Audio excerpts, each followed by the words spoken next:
Hi, welcome back. This is the Time Traveler, continuing with the unfolding of the saga of aging as it's now presenting itself in the United States, with a huge number of people entering the 65 and over category, the 90 plus category. I think I had mentioned before, I saw something that 90 plus, at least in my area, is the largest growing segment of the population. So we have a lot to think about. And I'm starting with the basics, which to me is functional longevity. So now we have more years. We have the natural process of loss of muscle mass, which they call sarcopenia. We have, for the most part, a much more sedentary lifestyle. So since we know that we are going to be living a longer time, and we will have the risk factor of developing sarcopenia, which comes naturally as we age. What are the things that? What is the magic bullet? I have a magic bullet. What's the magic bullet? I have to tell you, it's exercise. Okay. Specifically, if you're looking at sarcopenia, everything is helpful, of course, but you're looking at weight training, to challenge the muscles and to help them to all of the the ligaments and the tendons all working together to hold the bag of bones together inside the skin. And so one of the things that really have to consider as we age and as we are aging for longer times is the need for exercise that at least helps to overcome some of the natural consequences of the aging process around loss of muscle mass. Now, that's why I say to people, aging is work. You can't be sitting there in your rocking chair. Back in the day, when people like my grandfather went into the coal mines of Western Pennsylvania and drilled out coal with a handheld auger, okay? So that was one way of doing it, but we don't do that anymore. So now we have to think about, how do we preserve muscle mass? What is the most effective? And of course, in every situation like this, I'm not a doctor. I'm not giving any particular. Everyone is an individual with their own story, with their own the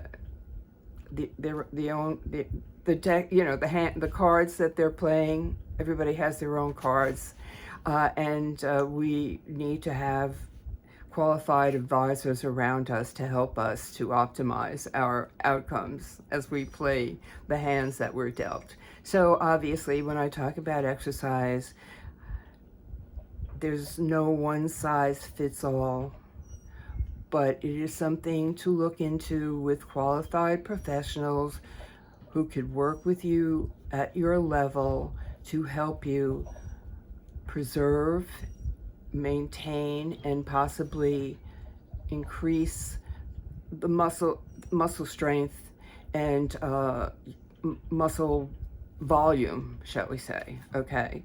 And why am I into muscles? Because it holds the whole infrastructure up. Okay. And so it's one of the ways of hoping. Nothing makes you bulletproof, to prevent frailty, or at least modify frailty, the course of frailty in aging, because frailty comes with loss of muscle mass, comes with the territory, and frailty is a result of that. So in any case, and again, to kind of document what I'm blathering on about. First of all, it's a commitment. It's a job, and it's something you really need to do on a systematic basis. I know nobody wants to hear this stuff, right? It's like you got to brush your teeth twice a day and floss and do all this stuff. Now you have to exercise too as part, and to help preserve muscle mass as part of keeping the vehicle on the road. Well, nobody has to do anything. But obviously, what are the things that are more helpful? And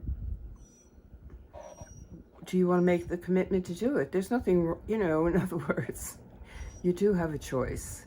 But let's not kid ourselves about the potential outcomes of doing nothing, okay?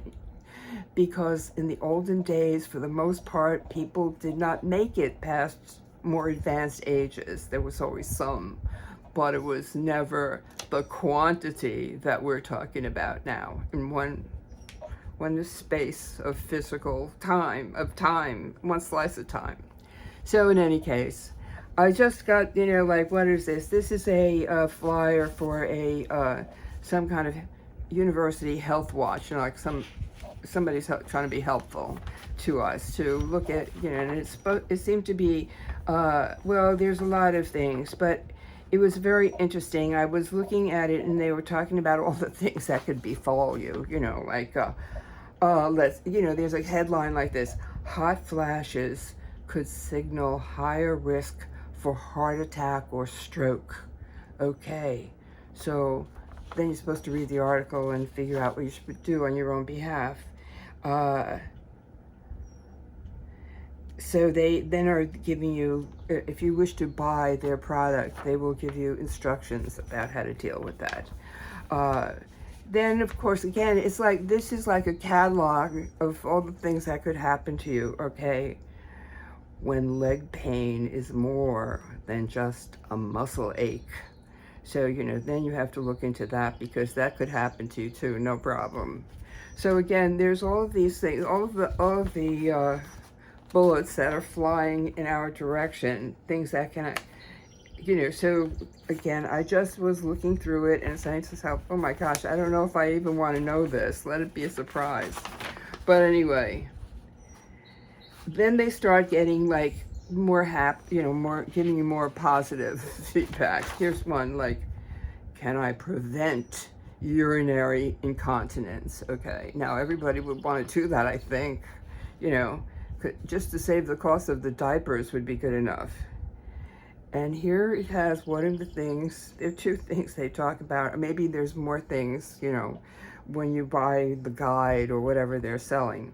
But what a surprise. Maintain a healthy body weight and exercise regularly. So urinary incontinence, can I prevent it? The two things they list here on this medical newsletter: diet and exercise. Sorry guys, sorry, it's not a magic pill. Sorry. Then I go on. Yes, you can reverse age-related heart changes, even at 60, 70, or 80 plus. Oh, wow, that's heavy. So there was they cited research that was showing some positive results. Again, these are the things that people can just look up on their own. I am not pretending to be, giving you science paper, but these are the kinds of things that are out there. Okay, so can you reverse heart-related changes even at 60, 70, or 80 plus? And then they say, exercise. Again, this esoteric, expensive, $50,000 a month miracle drug can reverse.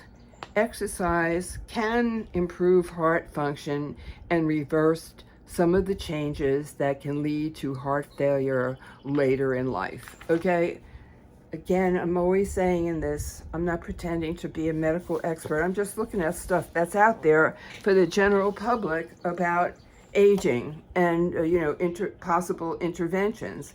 And as I said, this newsletter was outlining some of the things that could happen to you. Of course, they were not giving you the whole story because they want you to buy the whole paper. And then here's an, again, the thing that's interesting is that each of them is about the issues that we need to deal with. There's a new blood test that detects dementia, lucky us, and I don't know.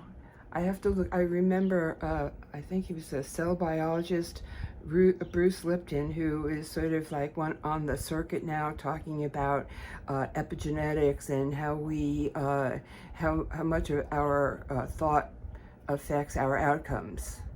And I do really think that there's a lot. I'll look at it more closely and see if I can, quote him and give him proper recognition. But our expectations do very much. I mean, we talk about the placebo effect in medicine. Our expectations very much have an outcome, have an impact on our outcomes. So that's just something to remember. So in any case, now with the herniating disc, this is. Can my herniated disc heal on its own? So then they're giving you some recommendations about how to take care of yourself, okay? And you can, one of the things they start with, in addition to their pain relievers, over-the-counter pain relievers, and applying cold compresses, is get moving. Start, of course, walking, and ease yourself back into activities. But what they're saying is, like, without creating more damage or making things more difficult for yourself, just don't lay up.